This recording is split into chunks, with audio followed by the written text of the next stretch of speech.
reducing body fat. What is the simplest actions that we can take and what actually works? There's so much noise in this space. What are the key fundamentals that actually matter and have stood the test of time?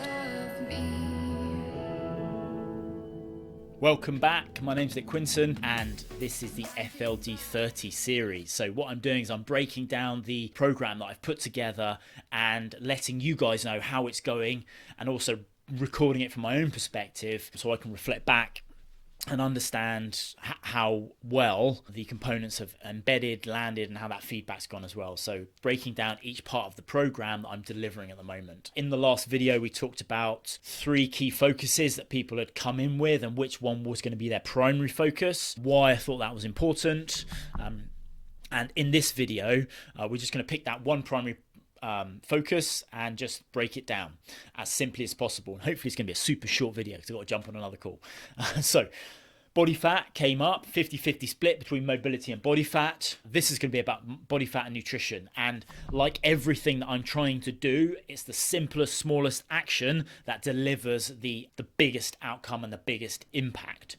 So nutrition, reducing body fat. What is the simplest actions that we can take and what actually works? There's so much noise in this space.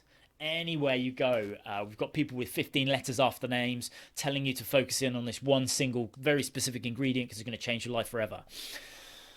But we're not seeing results. So what are the key fundamentals that actually matter and have stood the test of time? Because I think that's really what is important. All the newfangled science, as great as it is and as great as researchers are, it's not standing the test of time, and largely speaking, it's not delivering results as well. So I'm not kind of throwing stones. I guess I am to a certain extent, but that's not the purpose. My purpose is to state that we love adding complexity and we love getting lost in detail as humans, okay? It's how we're wired, and the scientific community is built around that, and we're all kind of engaged and involved in it, and it's a rabbit warren that I've been down for years and years and years. And largely speaking, you know, of all the 1,000+ clients that I've had, failed to get results when I try to make complex strategies apply to a specific circumstance, because most people aren't interested. Most people don't have the adherence, they don't have the time, they just don't care enough. They're not obsessed about fitness, they just want that next level. So we have to make everything as simple and as executionable as possible so that people can take action against. That's my rant. So how do we decrease body fat? Very simply. And how do we actually get a result? It does take things like discipline and focus and, you know, all the stuff that we know is required, but that's not really what I'm going to talk about. There's 3 things that I get guys to do, okay? 3 things. And I do them sequentially, which means we do number 1, we let that land. We do number 2, we let that land. Then we do number 3, we let that land. And that is the only way I think that people can kind of get their heads around it in a kind of very busy life. Everyone I coach is super busy. They're not obsessed by fitness, they're not obsessed by nutrition, and they want things that are easy, that fit around their family, fit around their work life, and all the things that we know get in the way of actually executing on what we want to get to. Number 1. We ready? Number 1, I've forgotten what number 1 is. Number 1 is we track. Sounds so obvious, but I'm always amazed, and so are most of my clients, as to what happens when people do track. So number 1, we let that embed, and people usually are able to just raise their awareness just through tracking for a couple of days, tracking their nutrition on MyFitnessPal for a couple of days. Suddenly the gears start to churn, the cogs start to churn, and we start to understand the areas of our nutrition that we need to get better at. It's not super complex when you do something like that just to raise your awareness. Number 2, we try to hit a protein target.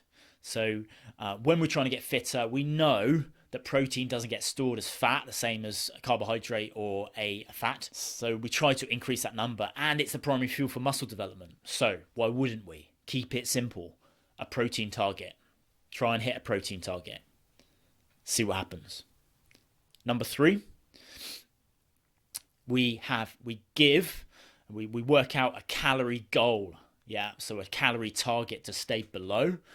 and we try and to stay below that calorie target as many days as possible in a very busy life, busy work week, where we're actually trying to enjoy ourselves and get the most out of our time on this planet. And that's it. That is literally it. The most simple approach, funnily enough, is the most effective. So just to recap, number one, we do what? Number one, we raise awareness by tracking. Number two, we look for a protein target daily. And number three, we try to stay under a specific calorie. The laws of thermodynamics is the only law that I'm aware of that actually impacts how much subcutaneous fat, how much visceral fat your body has. Okay? So why would we think about lots of other complex things to layer on that? I'm at a loss. I've tried them. I've tried loads of them. I hold my hands up if I'm honest. I've tried all the kind of like hacks, the biohacking, the tactics, and it's not what delivers results. Not for me, not for the guys I coach as well. Hopefully that was really, really helpful.